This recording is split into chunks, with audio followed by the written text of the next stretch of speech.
São 4 da manhã e você acorda com o coração acelerado. Não foi um pesadelo, não foi um ruído externo. Foi a sua mente, aquele rádio que nunca se apaga, que começou a tocar a mesma estação de sempre. A das suas preocupações, das suas dúvidas, dos seus medos.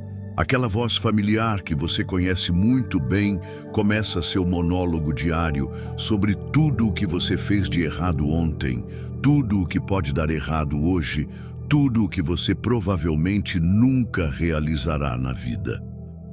Carl Jung passou décadas estudando esse fenômeno que afeta milhões de pessoas, a tirania dos pensamentos incontroláveis. Mas o que ele descobriu vai muito além de técnicas de relaxamento ou mantras positivos. Jung mergulhou no território mais perigoso e fascinante da mente humana. A relação entre o consciente e o inconsciente, entre quem você pensa que é e as forças ocultas que realmente dirigem sua vida. O que ele descobriu pode mudar tudo o que você achava que sabia sobre controle mental. Jung descobriu que 90% de seus pensamentos realmente não pertencem a você. Eles são ecos das vozes de outras pessoas, programas instalados em sua psique durante a infância, padrões herdados de gerações passadas, crenças absorvidas do ambiente cultural sem o seu consentimento consciente. Você vive acreditando que essa voz crítica em sua cabeça é sua própria sabedoria, quando na realidade pode ser a voz internalizada de um pai exigente, um professor cruel ou uma sociedade tóxica.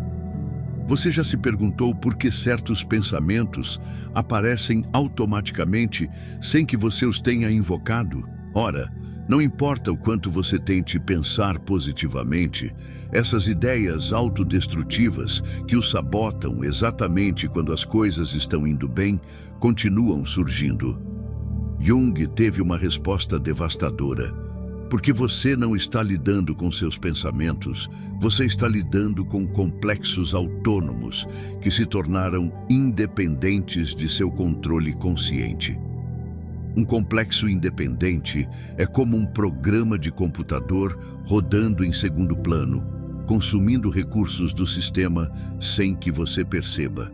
Jung observou que esses complexos se formam em torno de feridas emocionais não processadas, traumas esquecidos, aspectos rejeitados da personalidade. Eles se alimentam de sua energia psíquica e se transformam em subpersonalidades que podem assumir o controle de sua mente em momentos de estresse ou vulnerabilidade. Você já notou como às vezes reage de maneiras que não reconhece como suas? Como se outra pessoa tivesse assumido o controle de seu corpo por alguns minutos. Aquela explosão de raiva desproporcional. Aquela paralisia total diante de um desafio menor. Aquela necessidade compulsiva de agradar mesmo quando dói. Jung diria que nesses momentos um complexo autônomo tomou posse de sua consciência. Mas aqui está o que pode libertá-lo. Jung descobriu que esses complexos, uma vez reconhecidos, podem se transformar de inimigos em aliados. O crítico feroz que o atormenta pode se tornar um discernimento sábio. A vítima interior, que sempre encontra motivos para se render, pode ser transformada em compaixão genuína pelo sofrimento humano. O controlador obsessivo pode evoluir para uma liderança autêntica. A chave não é eliminar os pensamentos negativos, mas estabelecer um relacionamento consciente com eles. Jung desenvolveu o que chamou de técnica de diferenciação. Aprender a distinguir entre você como observador consciente e os conteúdos que aparecem em sua mente.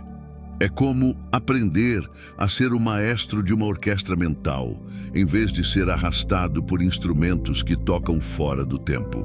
O primeiro passo é brutal em sua simplicidade, mas revolucionário em seus efeitos. Reconhecer que você não é seus pensamentos. Você é a consciência que os observa. Essa distinção muda tudo, porque significa que você não precisa se identificar com todas as ideias que passam pela sua mente, não precisa acreditar em todas as histórias que sua mente constrói, não precisa ser vítima de todas as emoções que surgem. Mas como você faz isso na prática quando está sendo bombardeado por pensamentos ansiosos? Jung desenvolveu o que chamou de observação sem identificação. Quando um pensamento perturbador surge, em vez de combatê-lo ou fundir-se com ele, você o observa como observaria uma nuvem passando pelo céu. Você o reconhece, você o nomeia se quiser, mas você não se torna ele. Aí está meu pensamento catastrófico novamente. Você pode dizer internamente. Aí está meu complexo de inadequação se tornando presente. Essa prática simples de nomear sem julgamento começa a criar distância entre sua identidade central e os conteúdos mentais transitórios. É como sair de um filme para lembrar que você está em um cinema. O filme ainda está passando, mas você não está mais perdido na história. Jung observou que a maioria das pessoas vive no que ele chamou de participação mística com seus pensamentos. Ou seja, eles estão tão fundidos com seus conteúdos mentais que não conseguem distinguir entre a realidade objetiva e suas interpretações subjetivas. Se você pensa, eu sou um fracasso, você imediatamente sente que isso é um fato indiscutível sobre sua identidade, não uma interpretação temporária da mente. Mas quando você desenvolve a capacidade de observar desidentificado, algo mágico acontece. Você percebe que seus pensamentos são como o clima. Eles estão mudando constantemente. Alguns dias são tempestuosos, outros são claros, mas o céu que os mantém permanece sempre sereno e imperturbável. Você é esse céu, não as nuvens que passam por ele. O segundo passo no processo de libertação mental, de acordo com Jung, é o que ele chamou de a integração da sombra pessoal.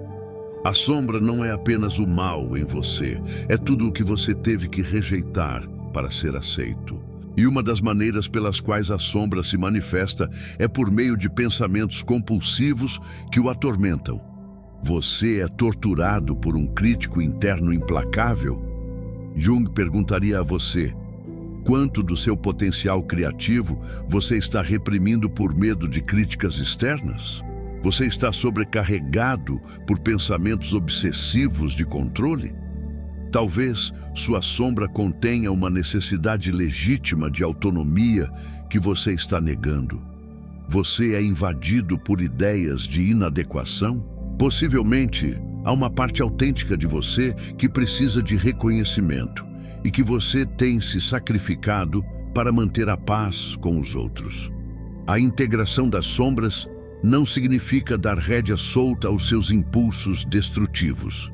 Significa reconhecer as necessidades legítimas que estão por trás dos pensamentos perturbadores e encontrar maneiras conscientes e construtivas de honrá-los. Quando você faz isso, os pensamentos compulsivos perdem sua carga emocional porque não são mais a única via de expressão para essas energias reprimidas. Jung desenvolveu exercícios específicos para a integração da sombra. Um dos mais poderosos é a imaginação ativa. Criar um diálogo consciente com pensamentos perturbadores, como se fossem personagens reais com quem você pode conversar. Em vez de ser uma vítima passiva do pensamento ansioso, você se torna um investigador ativo de sua própria psique. Quem é você? Você pode perguntar ao pensamento: o que você precisa de mim? O que você está tentando proteger ou comunicar? Pode parecer estranho no início, mas Jung observou que quando as pessoas aprendem a dialogar conscientemente com seus conteúdos internos, os pensamentos automáticos começam a perder seu poder compulsivo. Por que isso funciona?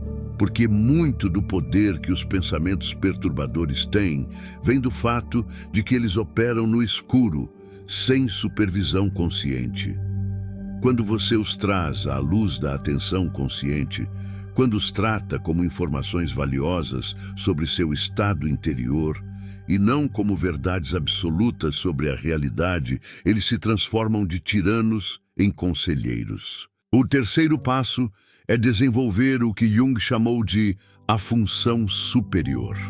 É aquela parte de sua consciência que pode ter perspectiva sobre todos os conteúdos mentais e emocionais sem ser arrastada para baixo por nenhum deles. É como construir um músculo psicológico que permite que você mantenha o foco mesmo quando há uma tempestade interna. Essa função superior não é desenvolvida pela leitura sobre ela. Ela é fortalecida com a prática constante. Toda vez que você escolhe observar um pensamento em vez de reagir automaticamente a ele, você está exercitando esse músculo. Toda vez que você cria uma pausa consciente entre o estímulo mental e sua resposta, você está construindo soberania psicológica. Jung recomendou rituais diários específicos para fortalecer a função superior. Escrita reflexiva, onde você permite que a mão escreva livremente os conteúdos que emergem do inconsciente sem censura racional. Meditação contemplativa, onde você pratica a arte de observar sem interferir. Análise dos sonhos, onde você aprende a decodificar as mensagens simbólicas do inconsciente. Mas ele também recomendou algo mais provocativo, o que chamou de experimentos de consciência. Pequenas ações diárias em que você escolhe conscientemente responder de maneira diferente aos padrões usuais. Se você sempre reage com ansiedade à incerteza, experimente responder com curiosidade. Se você se critica automaticamente quando comete um erro, pratique responder a si mesmo com compaixão. Esses experimentos não mudam drasticamente sua personalidade da noite para o dia. Eles são para provar à sua psique que você tem escolhas, que não está condenado a repetir os mesmos padrões mentais para sempre, que pode ser um arquiteto consciente de sua experiência interior, em vez de uma vítima de forças que não entende. Jung entendeu que o controle do pensamento não é um estado de perfeição em que você nunca tem ideias perturbadoras. É um estado de relacionamento consciente, onde você pode trabalhar construtivamente com qualquer conteúdo mental que apareça. É a diferença entre ser arrastado pela corrente e aprender a navegar nas águas, mesmo usando as correntes adversas para chegar aonde você quer ir. Mas o que fazer com pensamentos obsessivos que parecem voltar sempre, não importa o quanto você os observe? Jung tinha uma perspectiva fascinante sobre isso. Ele disse que pensamentos recorrentes são como visitantes persistentes que continuarão batendo na porta até que você os convide para entrar e ouvir o que eles têm a dizer. Um pensamento obsessivo sobre segurança financeira pode estar sinalizando uma necessidade legítima de criar mais estrutura em sua vida. Uma preocupação recorrente com a saúde pode estar indicando que você precisa prestar mais atenção ao seu corpo. Uma ideia persistente sobre um relacionamento pode estar revelando algo importante que você precisa comunicar ou resolver. O erro que a maioria das pessoas comete é tentar eliminar esses pensamentos em vez de decodificar sua mensagem. Jung o convidaria a se tornar um detetive de sua própria mente, procurando os significados ocultos por trás dos sintomas aparentes. Quando você encontra e atende à necessidade real que está por trás do pensamento obsessivo, o pensamento naturalmente perde sua urgência. Jung também descobriu algo crucial sobre a natureza temporária de todos os estados mentais. Ele observou que mesmo os pensamentos mais perturbadores seguem o que ele chamou de a lei da compensação psíquica. Ou seja, a psique tende naturalmente ao equilíbrio. Se você foi dominado por pensamentos pessimistas, um conteúdo mais otimista acabará surgindo. Se você está obcecado com o controle, os impulsos para a rendição aparecerão. Essa percepção pode ser profundamente libertadora. porque significa que você não precisa lutar desesperadamente para mudar seu estado de espírito atual. Você pode confiar que, se isso não interferir na resistência ou identificação excessiva, sua psique se moverá naturalmente em direção ao equilíbrio. Seu trabalho não é forçar a mudança, mas criar as condições internas onde a mudança natural pode ocorrer. Quais são essas condições? Jung identificou vários. A aceitação não resignada do que está presente, a curiosidade sem julgamento sobre seus próprios processos internos, a paciência sem passividade com seus ritmos naturais de transformação, a compaixão sem autoindulgência em relação às suas limitações humanas. Mas há algo mais profundo que Jung entendeu sobre o controle do pensamento. Não se trata apenas de gerenciar o conteúdo mental individual. Trata-se de transformar seu relacionamento fundamental consigo mesmo. Porque por trás da maioria dos pensamentos perturbadores, há feridas na autoestima, fraturas na autoaceitação, lacunas no amor próprio. Quando você desenvolve um relacionamento genuinamente amoroso consigo mesmo, não narcisista ou autoindulgente, mas compassivo e realista, muitos pensamentos autodestrutivos perdem automaticamente seu poder. É como se a mente hostil não encontrasse terreno fértil para crescer, quando o solo interior está saturado de genuína autopiedade. Jung observou que as pessoas que aprenderam o verdadeiro controle mental não eram aquelas que eliminaram todos os pensamentos negativos, mas aquelas que desenvolveram um relacionamento tão forte consigo mesmas que podiam navegar em qualquer clima mental sem perder seu centro. Eles aprenderam a ser um refúgio para si mesmos, um lar seguro onde sempre poderiam retornar, não importa quais tempestades mentais estivessem passando. Como esse relacionamento interno é cultivado? Jung recomendou o que chamou de práticas de autoparentalidade. Aprender a falar consigo mesmo na voz que você precisava ouvir na infância, mas pode não ter recebido. Desenvolva a capacidade de se confortar em momentos de dor, de celebrar a si mesmo em momentos de triunfo, de se orientar em momentos de confusão. Esta não é uma prática de auto-engano em que você finge que está tudo bem quando não está. É uma prática de desenvolver recursos internos reais, sabedoria emocional, força psicológica, clareza mental, que permitem que você responda aos desafios da vida a partir de um lugar de aterramento em vez de reatividade. Jung também entendeu que o controle individual dos pensamentos está conectado ao que ele chamou de inconsciente coletivo. Muitos dos pensamentos que você acha que são exclusivamente seus são, na verdade, manifestações de padrões psicológicos universais, arquétipos que existem na humanidade há milênios. O crítico interno implacável pode ser uma manifestação do arquétipo do juiz interior. A vítima, que sempre encontra motivos para se render, pode se conectar com o arquétipo do mártir. O controlador obsessivo pode expressar o arquétipo do rei tirano. Quando você reconhece esses padrões arquetípicos em seus pensamentos, você pode trabalhar não apenas com sua versão pessoal, mas com a sabedoria coletiva que a humanidade desenvolveu para navegar por essas energias. O que isso significa na prática? Que você não está sozinho em sua luta com certos tipos de pensamentos. Milhões de pessoas ao longo da história lutaram com padrões semelhantes e desenvolveram sabedoria sobre como transformá-los. Você pode acessar essa sabedoria através do estudo de mitologias, tradições espirituais, literatura mundial.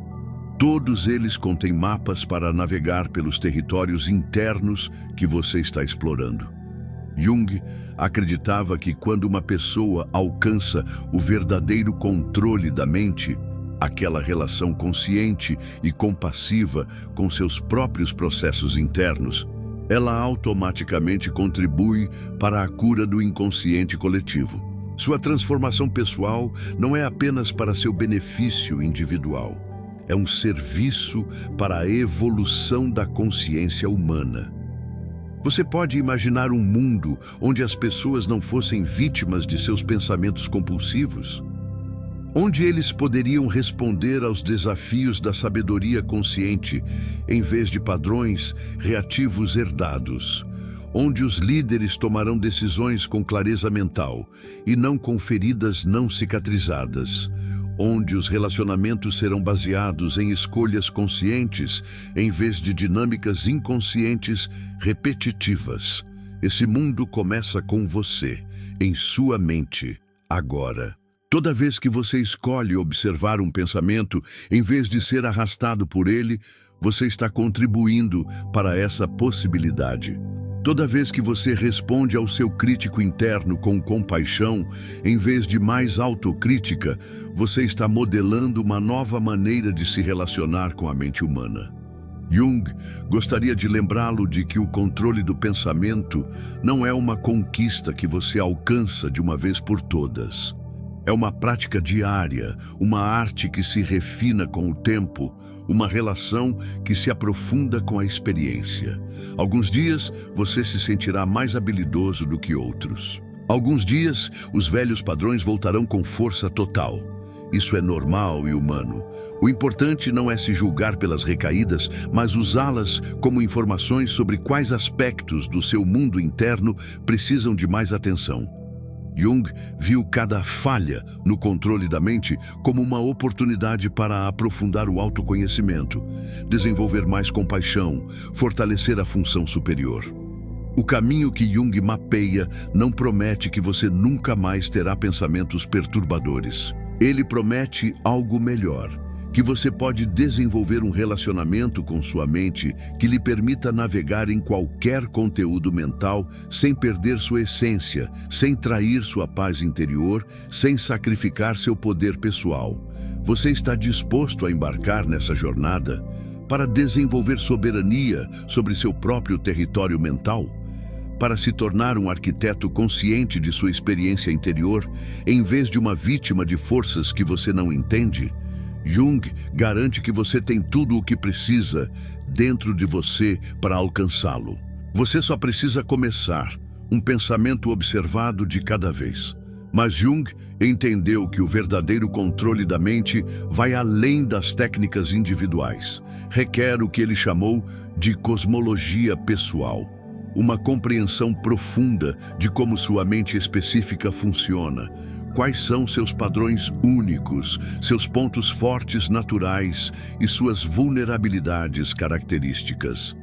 Nem todas as mentes funcionam da mesma forma, e as técnicas que funcionam para uma pessoa podem não ser eficazes para outra. Você já notou que existem certos tipos de pensamentos que o afetam mais do que outros? Que existem gatilhos mentais específicos que podem levá-lo da calma à ansiedade em segundos. Jung o convidaria a se tornar um antropólogo de sua própria mente, estudando esses padrões com a curiosidade de um cientista e a compaixão de um curador. Alguns tipos de mente são mais visuais. Eles são oprimidos por imagens mentais catastróficas. Outros são mais auditivos. Eles se torturam com diálogos internos implacáveis. Alguns são mais sinestésicos.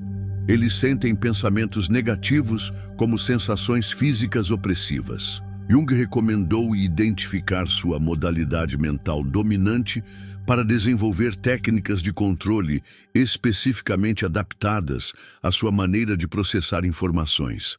Se sua mente é predominantemente visual, você pode aprender a transformar conscientemente imagens mentais perturbadoras. Em vez de ser uma vítima passiva de cenários catastróficos, você pode se tornar um editor ativo do seu cinema mental.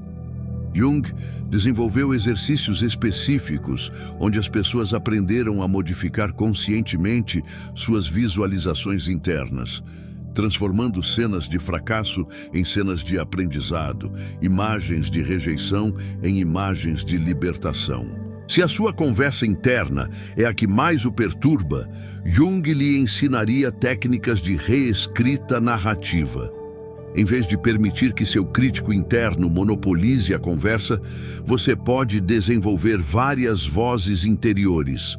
O sábio compassivo que oferece perspectiva ao bravo guerreiro que o encoraja a assumir riscos calculados, a criança criativa que vê possibilidades onde o adulto vê limitações. Isso não é esquizofrenia ou dissociação patológica.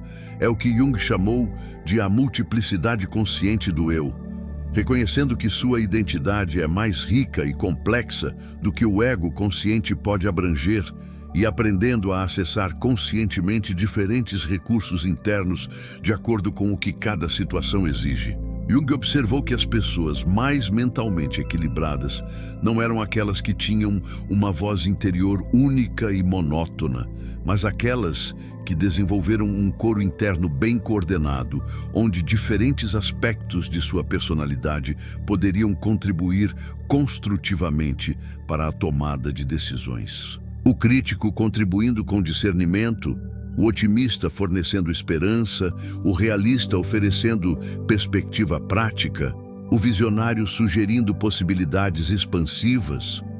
Quais vozes interiores você desenvolveu e quais você precisa cultivar mais? Jung sugeriu que muitas pessoas têm o crítico interno hipertrofiado, mas o compassivo interno subdesenvolvido. Eles têm uma preocupação interna muito ativa, mas uma confiança interna muito silenciada. O trabalho de equilíbrio mental envolve fortalecer as vozes que o nutrem e pacificar aquelas que o drenam. Mas Jung foi ainda mais fundo em sua compreensão do controle mental. Ele reconheceu que alguns pensamentos perturbadores não são simplesmente condicionamentos pessoais ou feridas individuais, mas o que ele chamou de irrupções do inconsciente coletivo, conteúdos universais que emergem quando a consciência individual se expandiu o suficiente para se conectar com padrões transpessoais. Você já experimentou pensamentos ou insights que pareciam vir de uma fonte mais profunda do que sua mente pessoal? Ideias que vieram com uma autoridade e sabedoria que você não reconheceu como originárias de seu conhecimento consciente. Jung viu isso como momentos em que a consciência individual se abre para o oceano mais vasto do inconsciente coletivo.